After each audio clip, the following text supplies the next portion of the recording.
Chapter 1. Vic needed some new jeans. Usually his wife bought them for him, but when he asked her to pick some up for him, she told him, "Vic, this is a 3-day weekend. I made plans and I have way too much to do today to take time to buy you jeans. Why do I always have to buy your clothes? For crying out loud, Vic, you're a grown man. Go to Penny's and buy your own." "That's okay, Honorable, it can wait. Just get them when you have the time." Vic's wife, Beth, stopped getting dressed and turned to look at him. She smiled and said, "Vic, you're hopeless and helpless. I'll bet you don't even know what style or size you wear, do you?" "Of course I do. I wear Levi's size 32. Beth laughed. "Well, you're halfway there, but that won't get you what you want. You always wear Levi's style 505 in size 32/30ths, and I am not going to buy them for you this time. While I'm out, you will go to Penny's and buy your own. That's your task for today. Think you can handle it? They might even have some holiday sales going this weekend." "Of course I can, but there's really no rush. I can wait until you have the time." Beth let out an exasperated sigh and rolled her eyes. Vic knew the move and it did not bode well for him. He knew he was going to Penny's today. "No, Vic. This time you buy your own jeans and you do it today. Not only that, but you will buy 6 new t-shirts in different colors, size medium, 6 new pair of jockey shorts size 32, and a dozen pair of white athletic socks. Yours are getting a bit ratty and need to be replaced. I'll check them all out when I get home." Vic knew there was only one answer. He smiled and said, "Okay, honey. I'll get on it right away." He finished dressing, gave her a peck on the cheek and said, "See you later. Have fun today," as he walked out the door. Vic walked into the J.C. Penney's store at their local mall and glanced around looking for the men's department. As far as the eye could see, there was nothing but women's and girls' clothing, jewelry, makeup, perfume, handbags, and other assorted accessories. As he stood there completely lost, a sales lady walked up and asked if she could help. Yeah. I'm looking for the men's department." She smiled. "No problem. It's in the back corner over there," she said, pointing. "Just walk down the main aisle past the lingerie section and the skirts and dresses, then past the tops and blouses, and there it is." Vic thanked her and started walking in the direction she pointed out. As he passed through the lingerie section, he tried his best to keep his eyes focused on his destination, but couldn't help numerous furtive glances at all the satin, lace, and frilly women's unmentionables hanging from display racks, sitting in stacks on shelves, and of course the mannequins with the lacy slips and camisoles and such. He was almost relieved when the displays became racks of skirts and dresses on hangers. Almost. His eyes were suddenly attracted by a flash of light off to his right, and as he turned his head to see what it was, he found himself mesmerized by a mannequin wearing a silver gown. But it wasn't just a gown. It shimmered and the material flowed over the curves of the mannequin like quicksilver and reflected the lights of the store in different hues of blue, purple, pink, and lavender. The fabric seemed to move with the slightest movement of the air like a slow-moving exotic dance. It was the most amazing material he had ever seen. He wanted to go up and touch it and let his fingers run over the smooth, shiny silver dress, but gave himself a shake and refocused on his mission. In the men's department, Vic was able to easily find everything that Beth had told him to get. He even picked up several plaid cotton short-sleeved shirts that he took a liking to before he started for the cashier to pay. There was a fairly long line at the only checkout station in the men's department, and glancing around, Vic noticed that there were a number of registers in the women's area with no line at them and figured he could pay there just as well, and headed back to the front of the store. After paying for his purchases, he took the bag and headed for the exit. Of course his path took him past the silver gown again, and this time he stopped and looked at it more closely, thinking, Beth would look amazing in that dress. The front of the dress was cut quite low and would reveal more than a little cleavage. The fabric was draped from one shoulder to the other and was draped the same in the back but exposed almost the entire back. It was fitted tight on the sides, waist, and down across the hips and rear, clearly showing the curves of the mannequin. It flowed down to the ankles with a slit up the left side to mid-thigh. The sleeves were like a bell shape that fluttered with the slightest current of air and flowed down to a few inches below the elbow. There was a silver chain with a crystal-encrusted pendant around the neck and a similar bracelet on the right wrist. In the left hand was a silver clutch purse also covered with sparkling crystals. The mannequin wore silver and crystal sandals with delicate straps and tiny silver buckles, and they had about 4-inch spike heels. The entire effect was an amazing display of reflected light, flowing liquid silver, and refracted hues across the light spectrum. It had an almost hypnotic effect on Vic as he thought. I bet it costs a fortune, as he began to look for a price tag.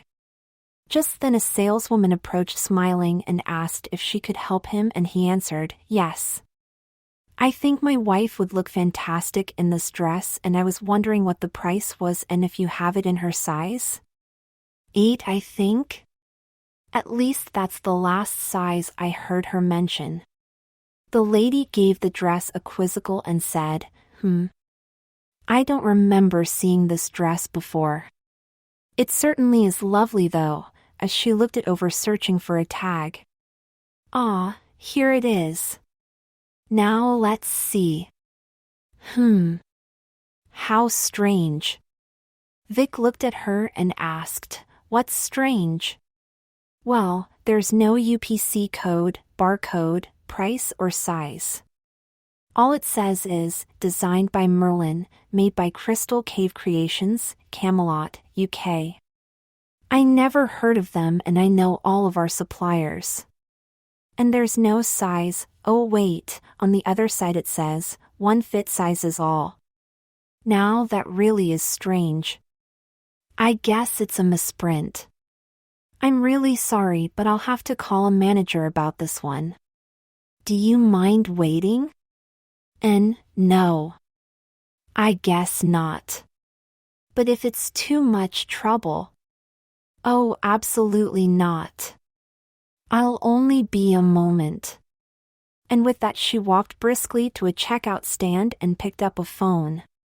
After a short conversation she hung up and returned to Vic. She'll be here in a moment. Then we'll get this straightened out. They were soon joined by an older woman well turned out in a charcoal gray skirt suit and exuding authority. Now, what seems to be the problem here, Melissa? Sorry to bother you, Ms. North. This gentleman would like to purchase this dress for his wife, but the tag has no information on it, she said, pointing to the dress. I don't know what the price is or what code to charge it to. Ms. North turned to look at the dress. She checked the tag and shook her head. This isn't one of our dresses. It's beautiful, but I don't know where it came from. Must be some sort of prank or joke. Regardless, whoever placed it here just lost it. Turning to Vic she said, you may have the dress, sir. And the shoes, bracelet and necklace. All of it. None of them belong to the store. Turning to Melissa she ordered, remove everything from this mannequin, bag it up and give it to him. No need to ring anything up. As far as the store is concerned, none of this exists. She then looked at Vic and said, I guess this is your lucky day, sir. Or more to the point, your wife's lucky day. I hope she enjoys it.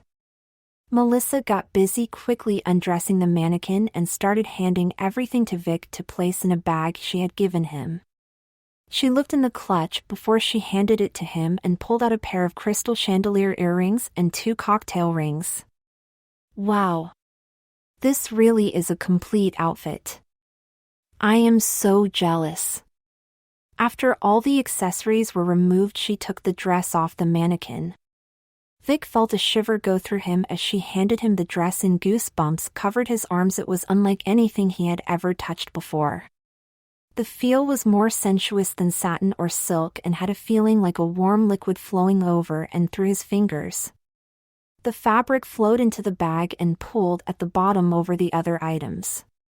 Vic almost hated to let go of it and left his hands submerged in the pool of fabric. Melissa smiled. Amazing, isn't it? Wish I'd known about it before you asked. I'd have scooped it up for myself. It makes you hate to stop touching it, she said as she handed him one last item. It was a silver chain ankle bracelet with a single small crystal hanging from it. I almost missed that. The dress covered it, she said, smiling. Well, I guess that's it unless there's anything else I can help you with? Vic, still in a slight daze, smiled back and answered, No. No, I think I have way more than I came in for. Thanks. Thanks for everything. By the time Vic got home, he had devised a plan to surprise Beth with her new dress. He took a hanger from her closet and carefully hung the dress from the hook on the wall next to her closet door. He removed the tag from it and placed it on the small table next to the dress. Then he placed the shoes just below it, and on the small table to the left he laid out the clutch, necklace, earrings, bracelet, rings, and anklet. This was Beth's method of planning an outfit so she could see everything together. He stood back and took in the whole picture. The dress was still just as amazing and gently shifted and flowed from air currents that Vic couldn't even feel. It still reflected the refracted light from the room as it moved. Now all he had to do was wait for Beth to get home. Chapter 2. It was 4:30 in the afternoon when Vic heard Beth's car door close out in the driveway. He felt a slight adrenaline rush of excitement and anticipation as he got up from his easy chair and turned off the TV. He wanted to meet her at the door. She walked in with her arms loaded with bags and packages. Vic smiled. Looks like you had a good day. Can I help? Yes, please. Just take these and put them on the bed. I have a couple more in the car. Thanks. She handed Vic all of her packages and went back out to her car. As he piled everything on the bed, he noticed one of the bags was from Penny's and briefly grumbled to himself that she could have gotten his jeans and saved him the trip, but then he caught a flicker of light in the corner of his eye and turned to see the liquid silver dress move ever so slightly, and he smiled. Vic heard the front door close and went out into the hallway to meet Beth. I got a surprise for you today. Let me have those packages and close your eyes and wait here. What are you up to now? I'm tired and just want to change into something comfortable. Aw, honey. Please? This is special. You're gonna love it. Okay, Vic, but make it quick, will ya? I'm beat. Vic put the bags on the bed and took Beth's hand to guide her into the bedroom, where he positioned her about 6 feet in front of the dress. Okay. Open your eyes. Beth opened her eyes, and when they focused on the dress, she drew in her breath. Oh, Vic. It's the most beautiful thing I've ever seen. Where did you buy it? How much did it cost? Why? Why did you buy it? That's the best part. I didn't buy it. They gave it to me. Free. Including the shoes and all of that stuff, Vic said, pointing to the table with pride in his acquisition. She looked at the things laid out on the table and then picked up the dress by the hanger. It's gorgeous, Vic, but it will never fit me. It's way too small. Yes, it will, honey. It's one size fits all. See the tag on the table? Don't be ridiculous. There's no such thing. I'm a size 8 on a really good day. That dress looks like a 6, maybe. Just try it on. It will fit anyone no matter what size they are. That's what the tag says. You'd fall for anything. You didn't even know what size you wore this morning, and now you're an expert on women's dresses. I suppose it would even fit you, she said as she hung the hanger back on the hook. Well, yeah, if I wanted to wear a dress. Which I don't. Fine, Mr. Expert. I'll make you a bet.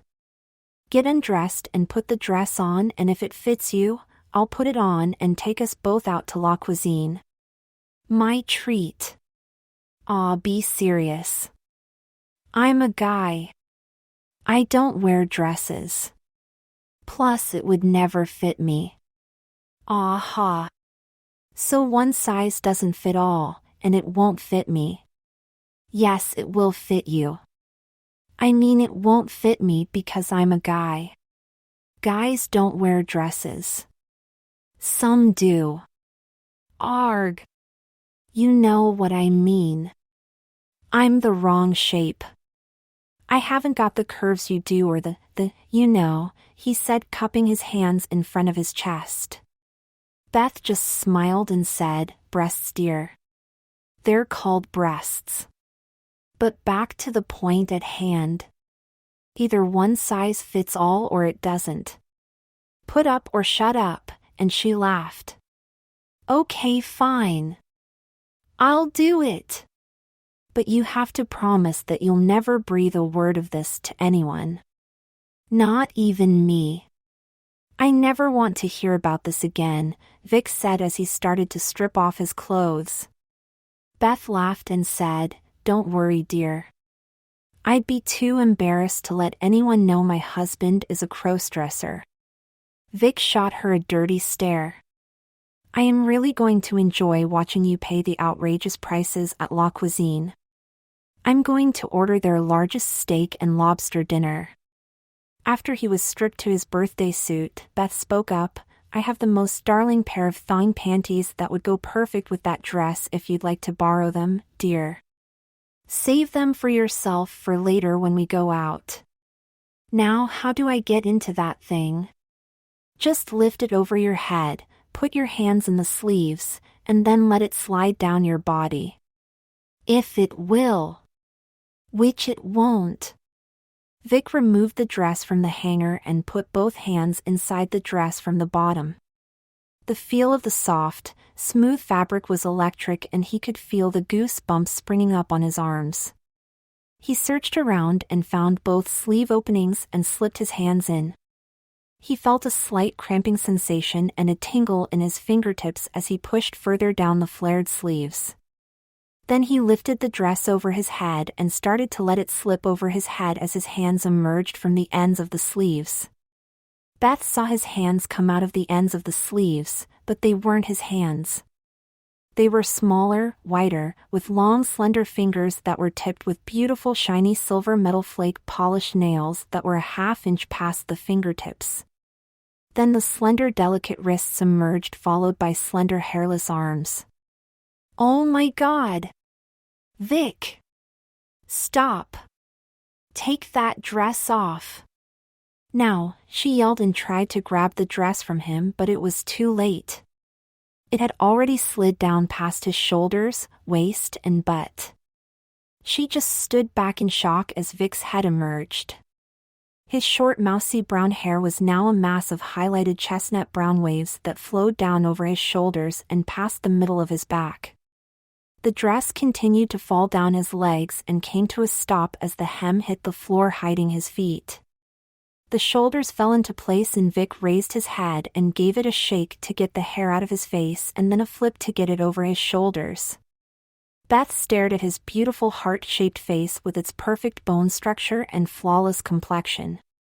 His eyes had always been greenish, but now they were much larger and truly a vibrant green with silver flecks. His brows gently arched and tapered over his eyes with their long dark lashes and the blended silver and smoky gray eyeshadow. His nose was thinner and had a small upturn, and his lips were full and could only be described as highly kissable. Vic threw his hands and arms out, which emphasized his round, full breasts in the form-fitting dress, and in a sweet, breathy contralto said, "See? It fits. I win." Then he stopped, put his hand over his mouth, and gave a little cough to clear his throat. But that move brought his arm to rest against his left breast, creating a totally foreign feeling. He looked down and his hair fell across his face. He pushed it back and stared wide-eyed at Beth. In a weak, shaky voice he said, "Beth? Beth? What's happened?" He heard his voice again. He reached up and cupped his new breasts. He ran his hands down his sides, following the curve of his small waist and wider hips, and then moved forward to feel between his legs. He looked up at Beth. His mouth opened and closed like a goldfish, and then he passed out. Beth was able to catch him and drag him the few feet to the bed and lay him down. She brushed the hair from his face and went to the bathroom for a cold, wet washcloth that she laid on his forehead. She gently rubbed his hands and wrists until he started to come around. He looked up at her and softly said, "What happened?" "I felt like I tripped out. Like I was high and thought I changed into a girl, a woman." "What's wrong with me? My voice? I feel weird?" "Oh, honey. It's that dress. We have to get it off of you. It did turn you into a woman. Can you get up so I can help you get it off? Come on. Get up." Beth shifted his legs off the bed and grabbed his hands and pulled him to a sitting position. He looked down and then up at her. "I've got tits." He brushed the hair from his face and pulled on it. "And long hair." "Yes. And from your reaction earlier, I'd guess you have a vagina too. Now stand up so I can pull that dress off of you. Hopefully you'll change back when it's off." She pulled Vic to his feet and started pulling the dress up his legs until she was able to grab the hem. Then Beth said, "Raise your arms." As she pulled the dress off over Vic's head and dropped it on the floor.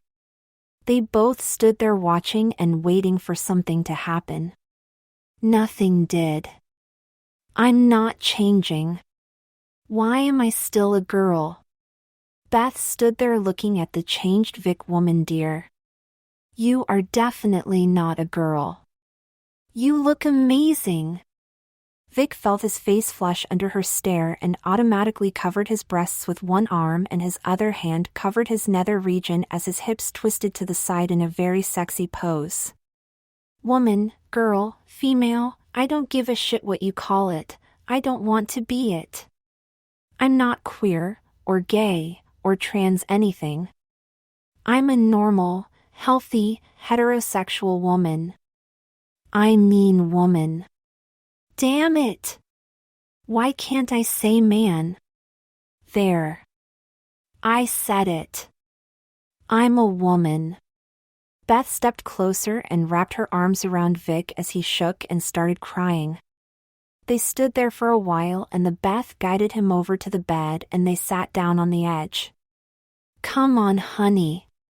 Get a hold of yourself. We need to find some answers. Find out what happened and why, and how. Sitting here getting all emotional and crying isn't going to solve anything." Vic stopped crying, wiped the tears from his face and said, "You're right, but it's hard to get a hold of myself when I'm not myself and I don't know who I am," he said with a slight smile. Beth recognized Vic's crooked little smile. "That's better. Now, other than the obvious, how are you feeling?" "Physically I feel great, but I'm freezing my ass off here. Can I get dressed?" "In what?" "None of your clothes will fit you now, and mine would be a bit big." "Wait. I have an idea," Beth said as she rummaged through her dresser. "Here." Put these on. They're a bit small for me, she said, handing Vic a pair of her panties. Then she went to the closet, opened the door, and walked in, and then stopped dead in her tracks as she looked around at all the dresses, skirts, blouses, nightgowns, and shoe-covered floor. There were no suits, no sports jackets, no dress shirts or slacks. Not one stick of men's clothing in the entire closet. When she checked the sizes, they were all in her size. None of the clothes would fit the new Vic. She walked out and opened Vic's dresser drawer. It was filled with bras, again in her size. The next with panties, and the next with socks and hosiery. She turned to Vic. Honey? I think this is worse than just you changing. Worse? How the hell could it be worse than me suddenly turning into a woman? All your clothes are gone. Everything. Beth looked around the room. She recognized everything, and it was all hers. Nothing belonged to Vic. Everything in the closet and dressers is mine. Everything in this room is mine. None of it belongs to you.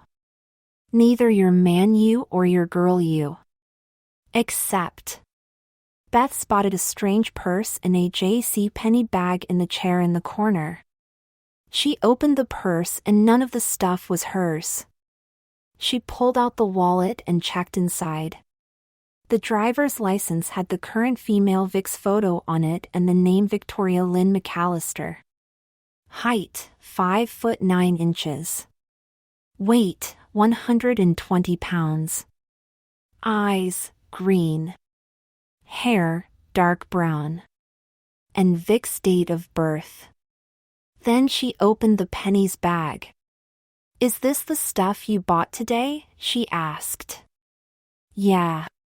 2 pairs of jeans, jockeys, t-shirts, socks, and a couple of short-sleeved shirts. Why? Not anymore, Beth said, walking to the bed and laying out 2 knee-length denim skirts. One in light stone-washed denim blue and one in white denim. The 2 packages of various colored nylon panties, women's ankle socks, a t-shirt bra and a sports bra 34C, 4 women's t-shirts with a low-cut neckline, and 2 plaid cotton blouses, one in pink and gray and the other in merlot. Vic stared open-mouthed. Oh shit! Everything's changed. He glanced over at the clothes he had taken off earlier laying on the floor. He bent over to pick them up and felt the strange new sensation of breasts swinging free on his chest and gave a slight shiver. He picked up a black nylon thong, black capri pants, a nude nylon tricut bra, a white long-sleeved blouse with the sleeves rolled halfway up the forearms, and a pair of black strappy sandals with a 2-inch heel. You might as well put them on. Right now they are the only clothes you have other than the stuff you bought and the dress, Beth told him as she went to her own purse on the bed and looked in her wallet. Her driver's license had his name as Elizabeth and Miller. Oh no! Vicky. I mean Vicky. Damn it! I mean Vicky. Shit. What's the problem? Why are you calling me Vicky? My name is Vicky. It's Vicky. What the hell? My name is Victoria. Beth looked at Vic. Honey. We're not married anymore. My license has my maiden name, and I guess that now, so does yours. And your clothes have changed. Everything's changed. We can't even say your real name anymore. This is so messed up. Vic started dressing in the clothes he had picked up from the floor. Beth noticed that he was able to fasten the bra behind his back with what seemed practiced ease. Let's see what else has changed, Beth suggested. At least you still live here according to your license. We just have to find out where. That is so like you, Beth. Always the curious bright side. Oh, goody. My husband's turned into a woman, but he still lives here, so let's go on a scavenger hunt to see what else in my life is totally messed up," Vic said as he tied the shirt tails of his blouse together, leaving his trim midriff exposed and very sexy. He straightened up and swept his long waves of hair from his face and back over his shoulders, all with practiced grace and ease. Even his voice inflections had taken on a decidedly feminine tone and lilt. "So let's go, Pollyanna. Let's see all the good things we can find in this clusterfuck." Chapter 3. Beth left the bedroom first and went across the hall and opened the door to the spare bedroom. "Oh wow," she exclaimed as she walked in. Vic followed and saw a completely different room. It was larger. The same size as the master bedroom, and it also had a full bath and walk-in closet. "That's the mahogany canopy bedroom set that we looked at and you wanted." "Yeah, but you wanted that oak bookcase headboard that we got." "Oh, Vicky. This room is so beautiful." "Yeah. And so girly. But you like it, don't you? Think about it." Yeah, I do like it, but I don't know why." "Hey. Who's the cute guy in the picture on your dresser?" "Huh? What picture?" Vic asked, turning to look. He walked over and picked up the framed photo and got starry-eyed. "That's Jake Marsden from Marsden Interior Designs. He is sort of cute, isn't he?" Vic said and then shook his head. "What the hell am I saying? Why would I think he's cute? Why do I have his photo?" "Hey Vicky. Have you noticed that as time passes, different pieces seem to fall into place to form a new life for you?" "Like what?" "Well, for one thing, we're not married anymore. It's like we never were. I think that's because of what you said earlier. You know, that you weren't gay. That you are heterosexual. So we're not married even though same-sex marriage is legal, and that's also why we have separate bedrooms. You have a man's picture on your dresser like he's a boyfriend or something. Reality is changing around us to fit the female you've turned into. As you need a skill or talent, I think it will suddenly be there, like when you flipped your long hair over your shoulder, or tied your blouse like you did, or put on and fastened your bra, or walked in those heels.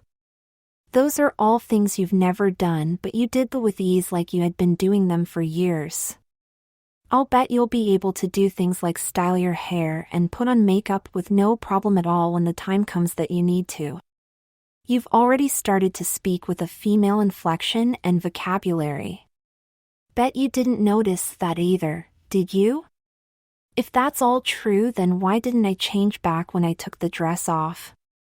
I really need to be a guy again.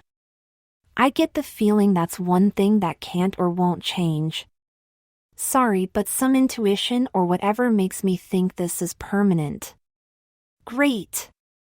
Women's intuition. It's almost always wrong." Beth went to the closet and opened the door. "Oh wow. Check it out. You've got more shoes than I do, and check those heels. No wonder you had no problem with 2 inches. And you've got great taste in clothes. Maybe if I go on a diet." "It's not my taste. I didn't choose a single thing in there. My God, look at all the dresses and shoes. Those red heels there are to die for. And those cute little..."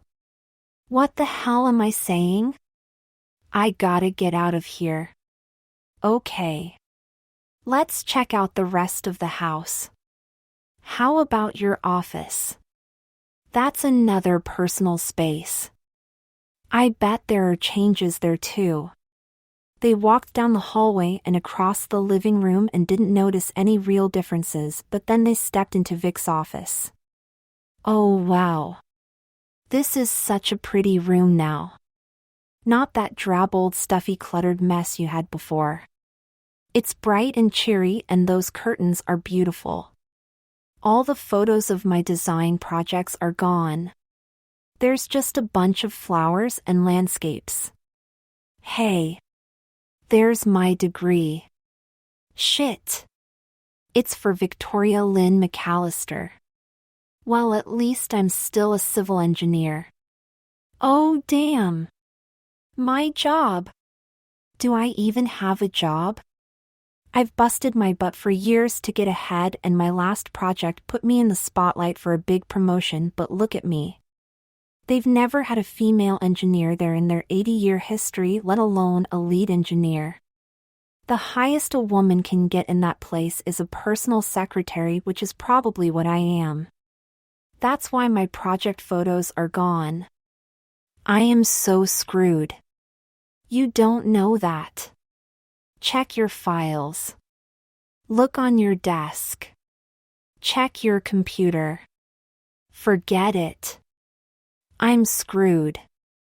I need a drink, Vic said as he turned and left his office and went to the small bar in the den to pour himself a large 20-year-old single malt scotch. As they sat down in the den trying to absorb all that they had seen and discovered so far, the phone rang. Normally Vic would answer, but he just stared at Beth, so she picked it up. Hello? Hi. Is this Beth? Yes. This is James Howard. Howard Spencer / Clay Architecture and Engineering. Is Vicky there? Yes. She is. Just a minute. I'll get her, Beth said as she put her hand over the phone. It's James Howard, the senior partner. He wants to talk to you. The Vicky you. I can't talk to him like this. No. He wants to talk to Vicky, not Vic. You better talk to him. He sounded really upbeat and happy. Please? Oh, fine. Soon as he hears my voice, I'll be fired. You know what I said about the good old boy network in that place. Give me the phone. Might as well get fired now as on Monday when I show up in a skirt and heels. Vic took the phone and put a smile in his voice. Hi, Jim. This is Vicky. What's up? You're not working on a holiday, are you? Vicky. We took advantage of the holiday today to have a partners and associates meeting. As you know, we have been considering adding a new blood to the management, and I'm letting everyone know our decisions. I've got some news for you that I think will make this a very special holiday for you. We voted unanimously to make you a new partner. As of Monday, the firm will be Howard Spencer / Clay / McAllister Architecture and Engineering. You're making history, Vicky. You're the youngest partner in the firm's 80-year history and the first that's an engineer and the first woman. Congratulations. You've earned it and deserve it. See you Monday morning. The lawyers will have all the paperwork ready for your signature. Have a great weekend, Vicky. Oh my God, Jim. Thank you. Thank you so much for calling and for everything. See you on Monday. Vic hung up and looked at Beth. I'm a partner. That's absolutely impossible at 27 and after only 6 years with the firm. I was hoping against hope to make associate. How the hell could I make partner? Shit. How the hell can I afford it? They don't just give away partnerships. Wouldn't your inheritance from your Aunt Frida cover it? Aunt Frida died? Oh no! She's my favorite. Oh God, this is all just too much. Now it's killing people I love, no silly. She dispersed her fortune before she died to avoid inheritance taxes and to save on the regular taxes. Remember? Actually, that never happened, Vic said, but suddenly stopped, looked at Beth and said, damn. Now I suddenly remember. Memories are suddenly flooding into my head. The big family meeting. The lawyers. All the papers to sign. Cousin Bud being pissed off because he got way less than I did. But Beth, I also remember it not happening. Just like I remember us being married and my whole life as a boy growing up. This is like being two people. Like a split personality. I can't live this way. I'll go crazy. I don't think so. I think things are just adjusting. It's like that video of the teacher that filled a jar with golf balls but it wasn't really full. Then he put in pebbles but it still wasn't really full. Then sand and finally 2 bottles of beer until everything settled into place and it was really full. I think your life is just settling into place. Maybe you will always remember everything from before, but the new you will be on the surface and the old will stay in the background. But how? How could any of this possibly happen? I feel like it's all a weird dream and I'll wake up and tell you about it and we'll both laugh. Magic, Vicky. Magic. It's the only explanation for everything that's happened. Oh, come on, Beth. Be serious. Witches, warlocks, and wizards? And don't forget the good fairy and the wicked witch of the West. There has to be a good logical explanation. Ever the logical engineer. Well, go take another look in a mirror and give me a logical explanation that doesn't include magic and... Wait! Wait a minute. Stay here. I'll be right back, Beth said as she hurried out of the den and off down the hallway, leaving Vic wondering what she was up to. He heard her coming back saying, I told you so. Do you remember what the tag on the dress said? Here, look. Yeah. It was that stupid one fit sizes all. Whatever that means, so what? Vic said as he looked where Beth was pointing and read aloud, designed by Merlin, made by Crystal Cave Creations, Camelot, UK. Yeah? So? What about it? Don't you see? Merlin. Same as Merlin from King Arthur. You know, the magician, the wizard. And the Crystal Cave was where he went to meditate and work magic. Merlin is the one that made it possible for King Arthur to be born by uniting his parents. But none of that matters. The point is that the dress was created in the Crystal Cave by Merlin. It is magical. The one fit sizes all means that the person is fit to the dress, not the dress to the person magic. Don't you see? Yeah. I hear what you're saying, but it still makes no sense. Why turn me into a woman? Why mess up my life and your life? I don't think it was supposed to. You bought it for me. It was in the women's department. I don't think a guy was supposed to wear it. It was supposed to give a woman the perfect body that you got instead, and the magic is just doing what it needs to do to make the female you fit into your life history. I understand everything you're saying, and in a weird way it all makes sense except for the part about magic, but without magic it all falls apart. I have to think about this, and I need another drink. Go easy on that scotch, dear. You don't have the same body mass or metabolism you used to. It'll hit you quicker. While you're working things out, I'm going to look up a few things. Chapter 4. Vic poured another scotch and sat down to think.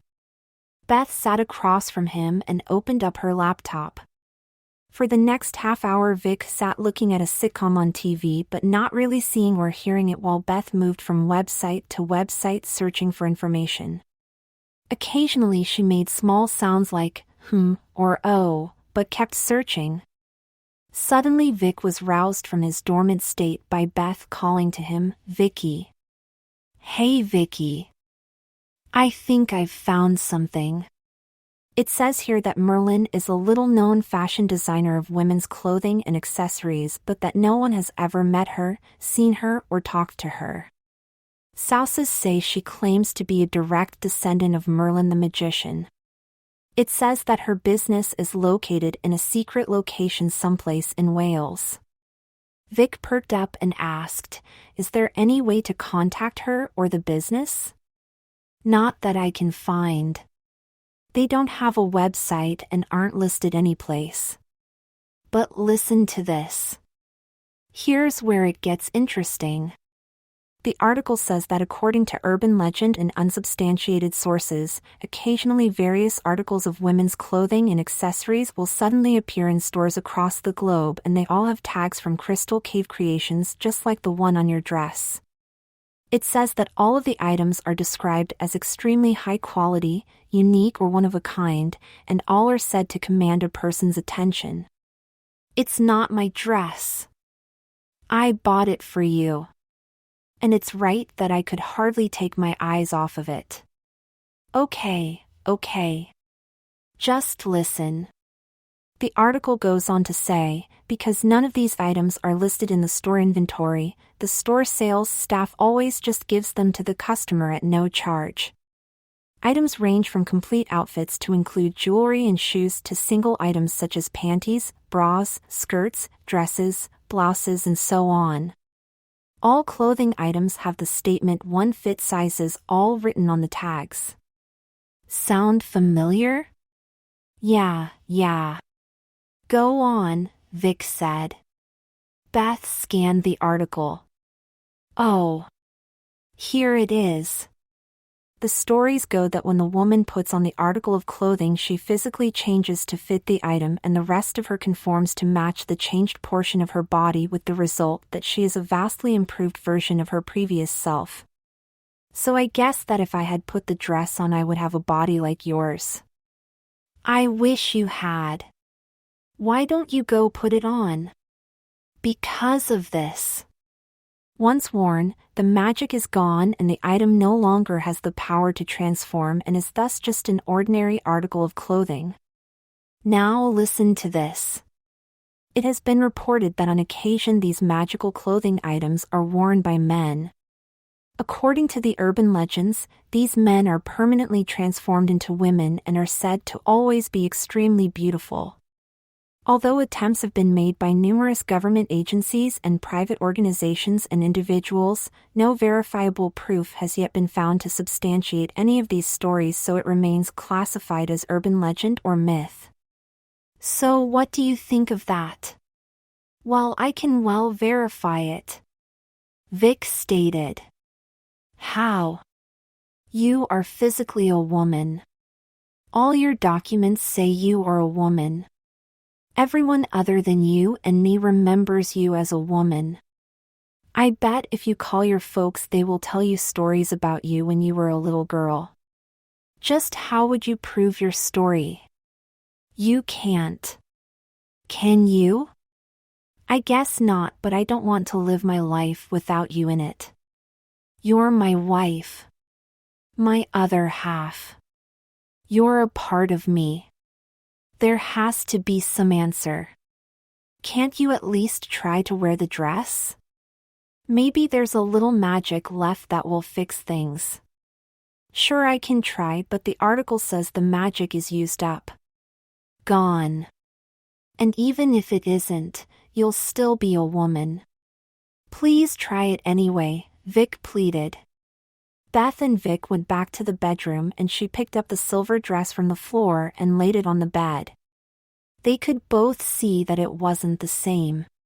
It was still beautiful, but the magic just wasn't there any longer. It was just a beautiful dress. Beth stripped off her clothes down to her panties and raised the dress over her head. She struggled to pull it down over her body, and the material stretched to its limits as she tugged it over her hips and let it fall over her legs. See? Nothing. It's gone. All used up. It's just a dress now and it doesn't fit me. Vic looked totally despondent as he sat on the bed and looked at Beth standing by her closet door. It was then that his eye caught the glint of the jewelry and handbag laid out on the table next to Beth and the shoes on the floor. Put the shoes on. And the jewelry. I never put them on. Maybe they still have magic left. It was a total outfit. The magic is probably drained from everything. Please, Beth. Humor me. Beth slipped her feet into the shoes and was surprised that they fit. Then she put on the necklace, earrings, bracelet, rings, and anklet. She felt a tingle but didn't know if it was the magic or just wishful thinking.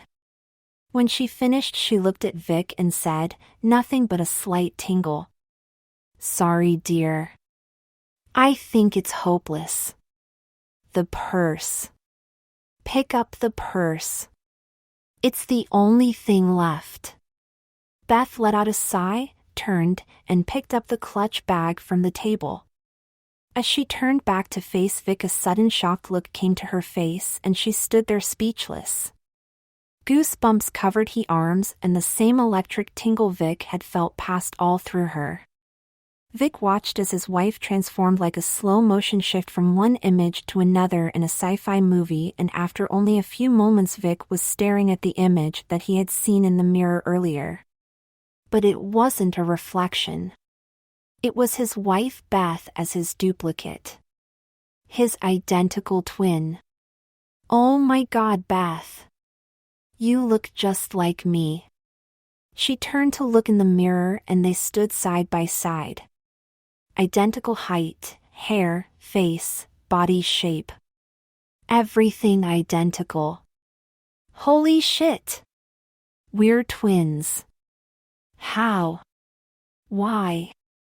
Now it was Vic's turn to remain calm and come up with theories. "Beth. Go check your license again." She did, and her name was now Elizabeth and McAllister. "My name is right again. We're married again." "I don't think so. I think we're twins. You were an orphan. You never knew your parents. You grew up in foster homes and you always said you wished you had a mom and dad and grew up in a real home and family like I did. Well, now I think you did. As my twin sister. I was the magic's way of making us as close as possible. A twin is closer even than a husband. We're from the same egg and sperm. Our DNA is identical." Beth got a spacey look on her face for a moment and then looked at Vicky. "I have parents. I remember them. I'm a real person with a real name. Not some made-up name I got from the state."